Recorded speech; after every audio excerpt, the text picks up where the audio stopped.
picture this scenario. It's 8:45 a.m. on a Tuesday. You're currently parked on the 405. Which means you are definitely not moving. Right, exactly. Parked, meaning you are in absolute gridlock traffic. You pull off for a quick coffee, or, maybe you're just sprinting out of your house because you're late for a massive meeting in downtown LA. And your heart rate is already spiking. Oh, it's through the roof. You jump into the driver's seat, you jam the key into the ignition, you turn it hard because you're stressed, and then snap. Man, the sound of absolute mechanical doom. It really is the worst feeling in the world. You're holding the plastic handle, the bow in your hand, you're just staring at it, but the jagged metal blade, it's gone. Buried deep inside the steering column. You are stranded, you are panicked, and suddenly your car is just a 2-ton paperweight. It's a uniquely sinking feeling. It feels personal, doesn't it? Like the universe just pointed a finger at you specifically. Yeah, exactly. But here's the reality.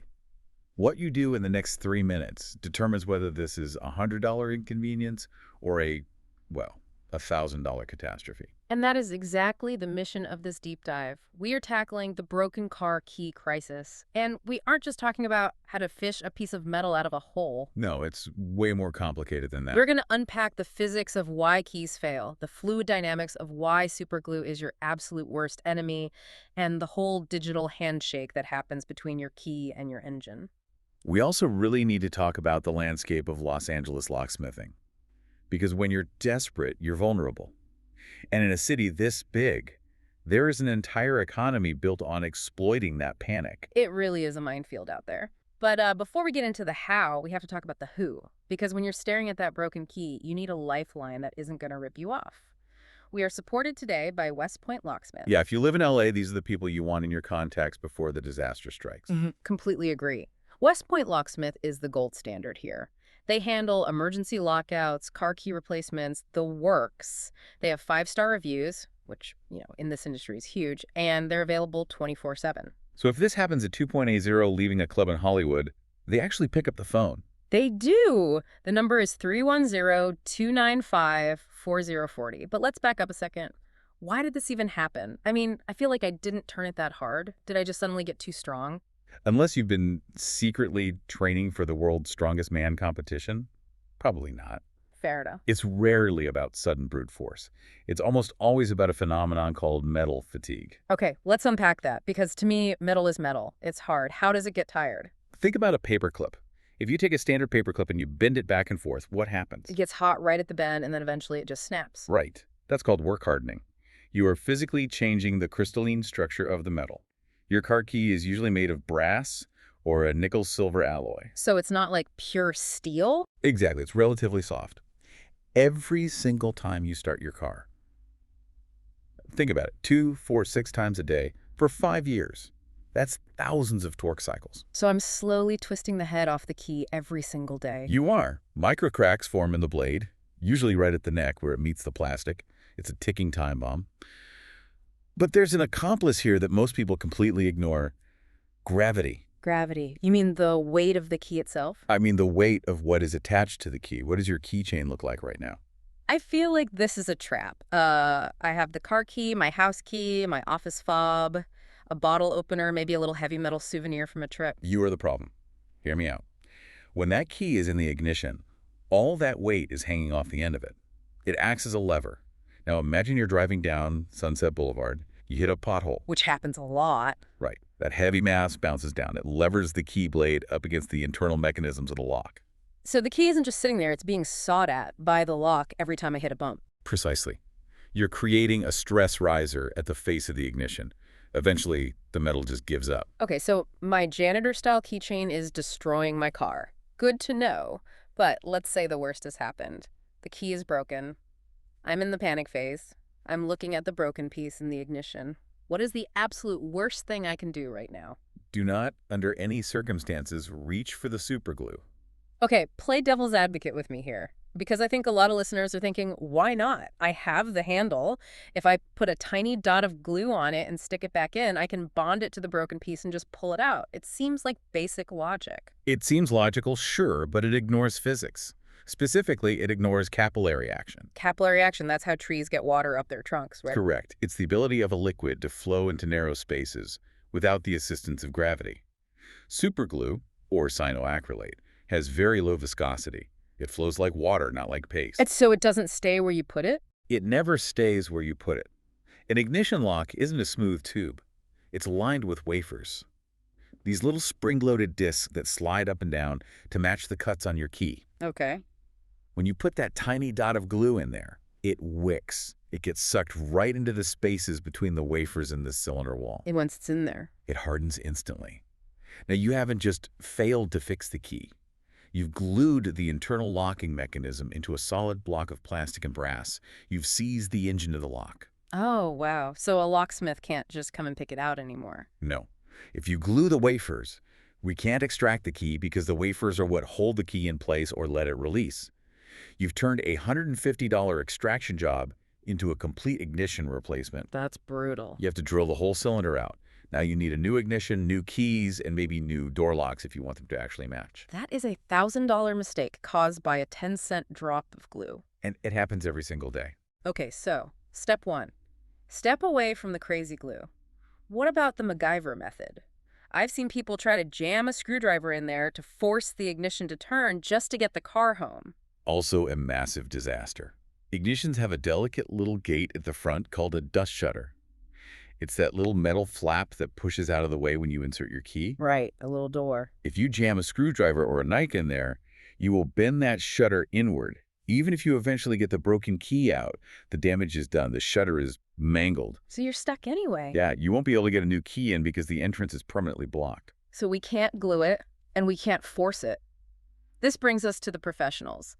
When you watch a real locksmith work, it looks like a magic trick. They slide a tool in, wiggle it, and the key piece just slides out. Sure. How are they doing that? It's not magic, it's friction and geometry. Professional locksmiths use a specific set of extractors. The most common one looks like a tiny twisted drill bit. It's called a spiral extractor. A spiral extractor? Is it actually drilling into the key? Sort of. The broken key blade is soft brass. The extractor is hardened steel with a reverse spiral thread. You slide it in gently alongside the broken key in that tiny gap between the key and the lock wall. That's a tight squeeze. It is. But once it's in, you twist it. Those sharp threads bite into the soft brass of the key fragment. It grabs it. It literally threads itself into the side of the key. And because of the spiral, as you pull back, it tightens its grip. That is incredibly clever. It uses the softness of the key against itself. Exactly. Then you have the harpoon or the barb extractor. This is for when the key breaks in a way that leaves the spine or the groove accessible. It looks like a thin shim of spring steel with a literal fishhook barb on the end. So you just go fishing? You slide it all the way to the back of the lock past the broken fragment, and you pull back, and that barb hooks the rear tip of the broken key. You just drag it out. I have to ask, because our listeners are resourceful. I've seen videos online of people making these tools out of jigsaw blades. Is that viable? It is viable in the sense that performing surgery on yourself is viable. Could it work? Maybe. Is the risk massive? Yes. Jigsaw blades are hardened, but they're brittle. If you snap a piece of that jigsaw blade off inside the lock alongside the key, now you have two things stuck in there. and the jigsaw blade is harder than the drill bits used to remove locks. You have effectively checkmated yourself. You've packed the canal so tight that even a pro can't get a tool in there. It sounds like this is really a job for someone who has the touch. And honestly, if the idea of sliding a harpoon into your ignition makes you nervous, this is exactly why our sponsor exists. They're bread and butter. West Point Locksmith has the spiral extractors, the harpoons, and the training to use them without wrecking those delicate wafers we talked about. If you're stuck in LA, save yourself the headache and call 310-295-4040. They're available 24/7. Don't risk gluing your ignition shut. Please, for the love of engineering, do not glue it. Okay, let's say the pro comes out. Or by some miracle, we get the key out. High fives all around.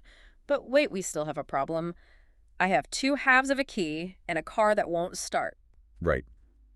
This brings us to the modern complexity of automotive security.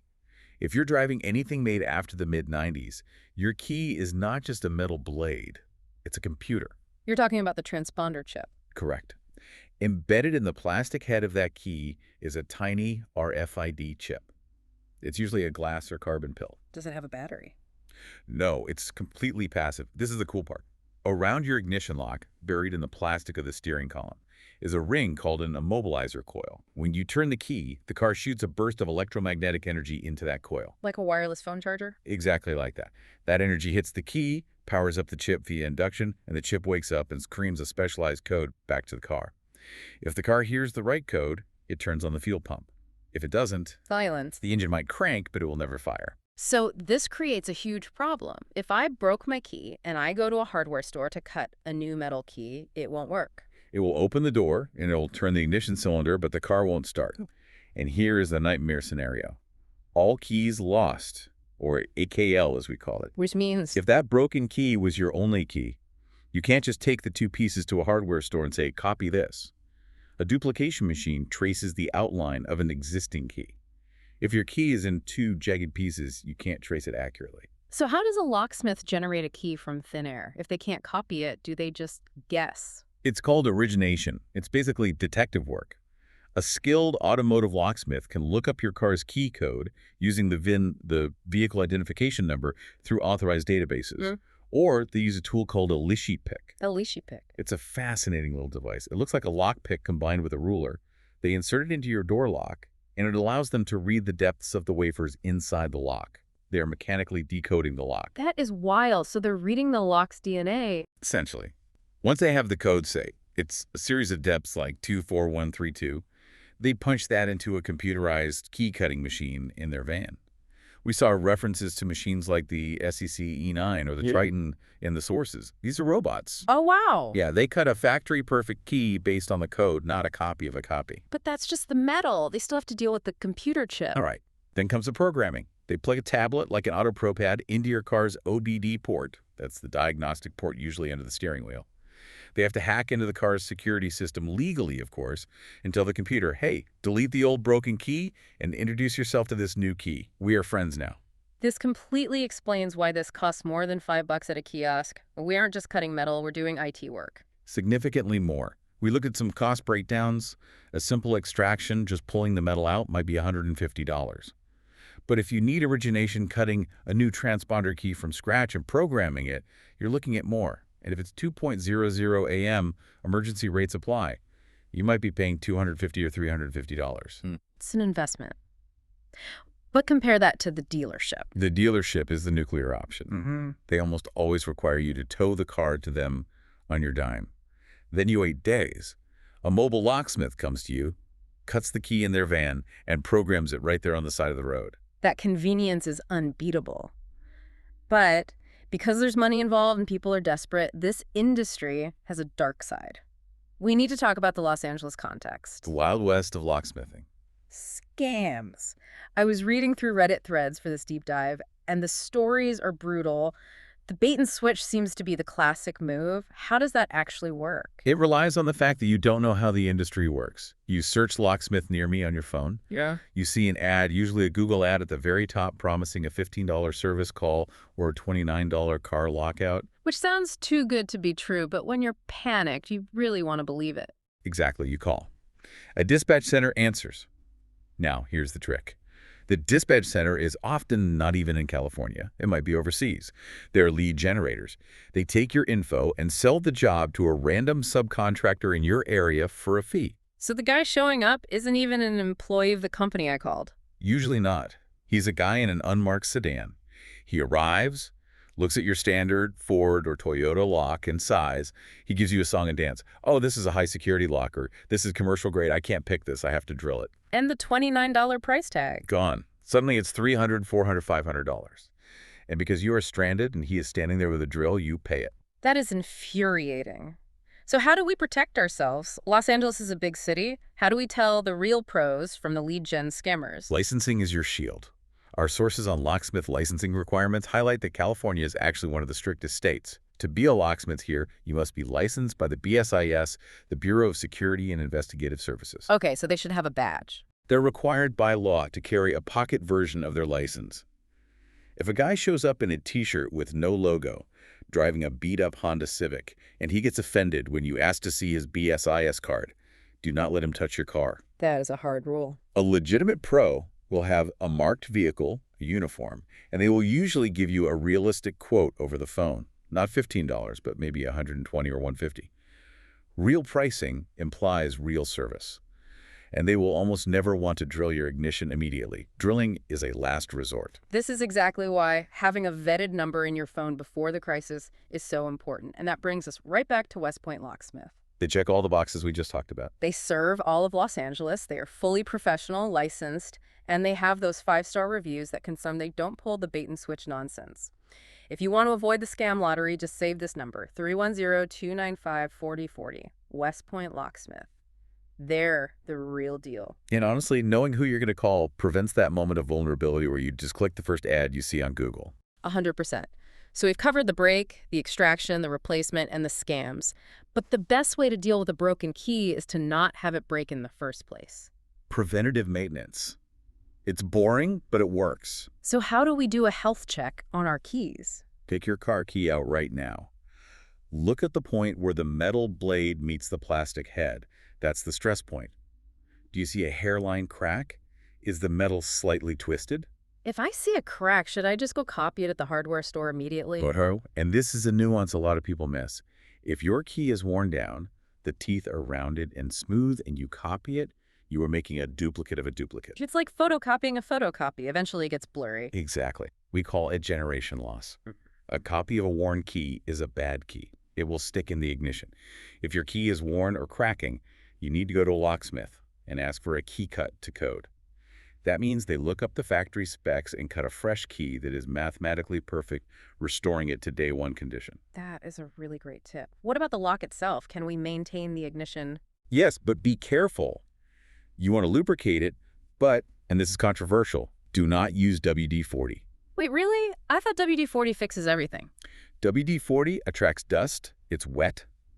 Over time, it mixes with dirt and turns into a literal grinding paste inside the lock.